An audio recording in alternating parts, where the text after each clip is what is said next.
صلاح الدین 2 लाख फौज के साथ उर्दन पार कर चुका है। अस्सलामु अलैकुम प्यारे दोस्तों, मैं हूं शबीर अहमद और आप देख रहे हैं वाक़या यूट्यूब चैनल। व्यूअर्स, दुनियाए इस्लाम में सलीबियों के साथ लड़ाइयों में पहले नंबर पर सुल्तान सलाउद्दीन अयूबी का नाम आता है, क्योंकि 12वीं सदी के आखिर में कमजोर इस्लामी रियासतों पर यूरोपियन सलीबी पादरियों के जमातों ने धड़ाधड़ हमले शुरू किए ताकि कमजोर इस्लामी रियासतें ईसाइयों के कंट्रोल में आ जाएं। इसमें फलस्तीन, शाम, मिस्र और तुर्की के कुछ इलाके शामिल थे। तो इस दौरान सलीबियों को जवाबी कार्रवाई के लिए सुल्तान सलाउद्दीन अयूबी ने जंगी मैदान में कदम रखा, जिसकी आला जंगी सलाहियतों की वजह से कुछ अरसा बाद छीने गई इस्लामी रियासतें फिर से मुसलमानों के कंट्रोल में आ गए। इस इंटरेस्टिंग इस्लामी तारीखी वीडियो की तरफ बढ़ने से पहले आपसे एक दरख्वास्त है कि अगर आपने हमारा वाक़या यूट्यूब चैनल को सब्सक्राइब नहीं किया तो अभी सब्सक्राइब करके घंटी के निशान को भी दबा दें, और हो सके तो ये वीडियो लाइक करके दोस्तों के साथ शेयर कीजिए, और आपको ये वीडियो कैसा लगा कमेंट्स में जरूर बता दीजिए। सलाउद्दीन अयूबी का असल नाम यूसुफ था और आप 1138 में हलब में पैदा हुए, जो आगे चलकर सलाउद्दीन अयूबी के नाम से नामवर हुए। बाप के वफात के बाद दमिश्क मुंतकिल हुए और लड़कपन का ज्यादा जमाना दमिश्क में गुजारा। जब आप जवान हुए तो ज़हीन और बहादुरी की वजह से बगदाद, मिस्र और दमिश्क में बहुत मशहूर हुए। सलाउद्दीन अयूबी तो मुसलमानों में मशहूर ही थे, लेकिन आला ज़रफ़ी और अमन व इंसाफ पर ईसाई भी आपको बहुत इज्जत व एहतराम की नज़र से देखते थे। सलाउद्दीन अयूबी का शुमार कुरून वस्ता की मशहूर और ताकतवर तरीन शख्सियात में किया जाता है। यही वो शख्स हैं जिन्होंने अयूबी सल्तनत की बुनियाद रखी थी, और ये शर्फ भी सलाउद्दीन अयूबी ही को हासिल है कि वो पहले सुल्तान हैं जिनकी सल्तनत दोनों मकामान मुक़द्दसा तक फैली हुई थी। शदीद जंगों का आगाज तब हुआ जब सलीबियों ने जजीरा अरब के इलाके अपने कंट्रोल में लेना चाहे, और ये कभी मुसलमानों के होते ही मुमकिन ही नहीं था। मुसलमान सुल्तान सलाउद्दीन अयूबी को आलम इस्लाम का मुहाफिज समझते थे। खासकर सलीबी ईसाइयों के खिलाफ जंगों में सुल्तान की बहादुरी पर तो अरब और गैर अरब सुल्तान पर जान निछावर किया करते थे। 1183 ईस्वी में सुल्तान सलाउद्दीन अयूबी ने हलब पर हमला करके उसे भी अपनी सल्तनत में शामिल कर लिया। सुल्तान सलाउद्दीन अयूबी ने मिस्र में एक मजबूत फौज तैयार की जो ईसाइयों के हमलों के लिए हमा वक्त तैयार रहती थी।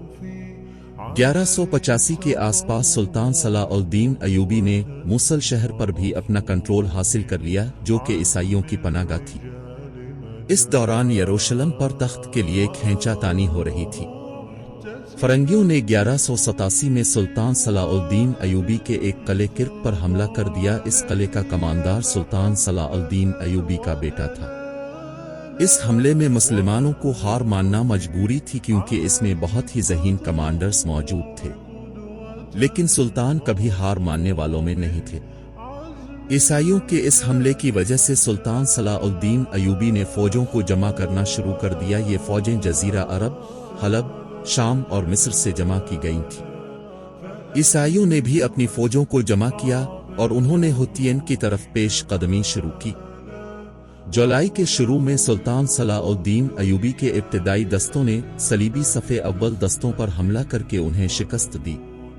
4 जुलाई को सुल्तान मरकजी लश्कर के साथ हुतियन के मकाम पर जा पहुंचे। सुल्तान के साथ 60,000 का ताकतवर तरीन लश्कर था, जिसका सामना ईसाइयों के इस लश्कर से था जिसकी कमान अगी आफलोजीनियान कर रहा था, जो इस वक्त यरूशलेम का बादशाह था। उसके साथ 38,000 का लश्कर था।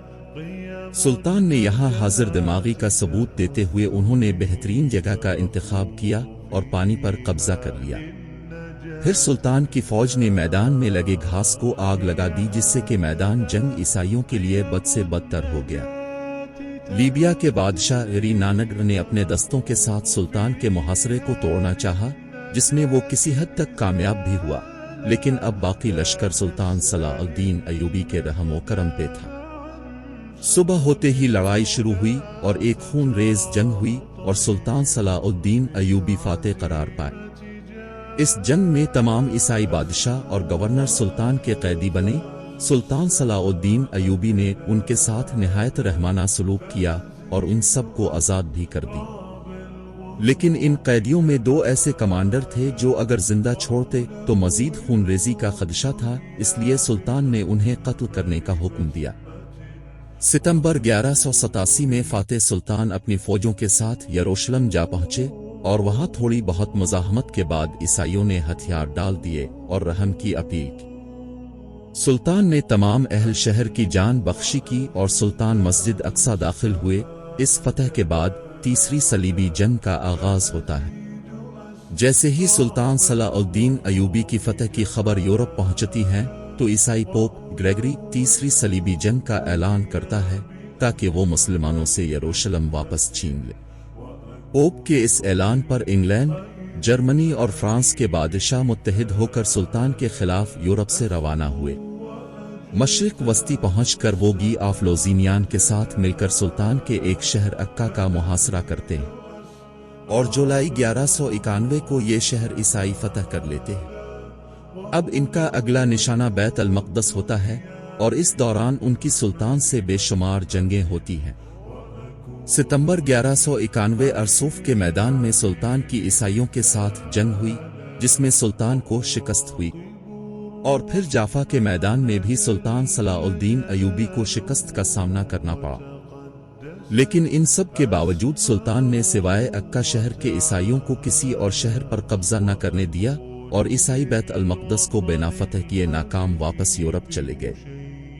आपके मालूमात के लिए बता दूं कि सुल्तान के मुकाबले में इस वक्त पूरा यूरोप खड़ा था और दूसरी तरफ सुल्तान के साथ सिर्फ 60,000 से भी कम लश्कर था जो 1 साल की मुद्दत में सिर्फ जंगें करते रहे। बैत अल मक़दस की लड़ाई से पहले सलीबियों का एक और खतरनाक लड़ाई सुल्तान के साथ हुई थी।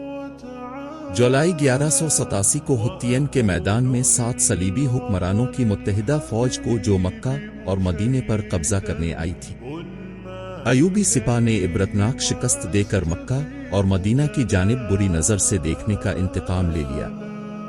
लेकिन सुल्तान ने इसको सिर्फ हार मानने पर मुआफ नहीं किया बल्कि वो सबक सिखाया कि आइंदा नस्लें याद कर सके और सुल्तान ने अकरा पर हमला किया जो सलीबियों के मक्का से मशहूर जगह थी। सुल्तान सलाउद्दीन अयूबी ने यह फैसला इसलिए किया था कि अकरा सलीबियों का मक्का था। सुल्तान इसे वार्निंग करके मस्जिद अक्सा की बेहुरमती और मक्का मदीना के खिलाफ साजिश का इंतकाम लेना चाहते थे। दूसरे बैत अल मक़दस से पहले सुल्तान अकरा पर इसलिए भी कब्जा चाहता था कि सलीबियों के हौसले पस्त हो जाएं और वो जल्द हथियार डाल दें। चुनांचे इसने मजबूत दिफा के बावजूद अकरा पर हमला कर दिया था और 8 जुलाई 1187 को अकरा अयूबी अफवाज के कब्जे में था। इस मरके में सलीबी इंटेलिजेंस का सरबरा हिरमन भी गिरफ्तार हुआ जिसे फरार होते हुए एक कमांडर ने गिरफ्तार किया था। फिर सुल्तान सलाउद्दीन अयूबी ने काहिरा में कायम फातिमी खिलाफत का खात्मा किया जो आए दिन सुल्तान के खिलाफ साजिशें किया करती थी। कुरून वस्ता के मुसलमान उन्हें मकामात मुक़द्दसा का मुहाफिज कहा करते थे। फिर सुल्तान ने तमाम उम्मत मुस्लिमा को एक झंडे तले मुत्तहिद किया और बागी अमीरों को खबरदार करके उनसे इत्तेहाद कर लिया। शुरू में सुल्तान सलाउद्दीन अयूबी को मुश्किलात का सामना करना पड़ा लेकिन सुल्तान हार मानने वालों में से हरगिज नहीं थे। 1175 में सुल्तान सलाउद्दीन अयूबी ने नम्स के करीब एक ईसाई फौज को शिकस्त दी। बैत अल मक़दस की आज़ादी के बाद सुल्तान सलाउद्दीन अयूबी तकरीबन 2 साल जिंदा रहे और आखिरकार 4 मार्च 1993 ईस्वी में इस अजीम लीडर सुल्तान सलाउद्दीन अयूबी का इंतकाल हुआ। इस वक्त सुल्तान सलाउद्दीन अयूबी की उम्र 56 साल थी। सुल्तान ने अपने पीछे एक ताकतवर तरीन सल्तनत छोड़ी जो अयूबी सल्तनत कहलाती थी। इंशाअल्लाह बहुत जल्द हम अयूबी सल्तनत की तारीखी वीडियो आपके सामने पेश करेंगे, लेकिन हमें कमेंट्स करके जरूर बता दीजिए कि क्या हम अयूबी सल्तनत की तारीखी वीडियो बनाए या नहीं और आपको हमारे वीडियोस कैसे लगे हमें अपनी राय से जरूर आगाह कीजिए। सल्तनत उस्मानिया की तारीख, सुल्तान मोहम्मद फातेह और मजीद तारीखी वीडियोस को अगर आपने नहीं देखा तो उसे हमारे चैनल पे लाजमी देखिए और मजीद इस्लामी और तारीखी वीडियोस के लिए हमारा यूट्यूब चैनल वाक़या को लाजमी सब्सक्राइब कीजिए और ये वीडियो लाइक करके दोस्तों के साथ ज़रूर शेयर कीजिए। शुक्रिया।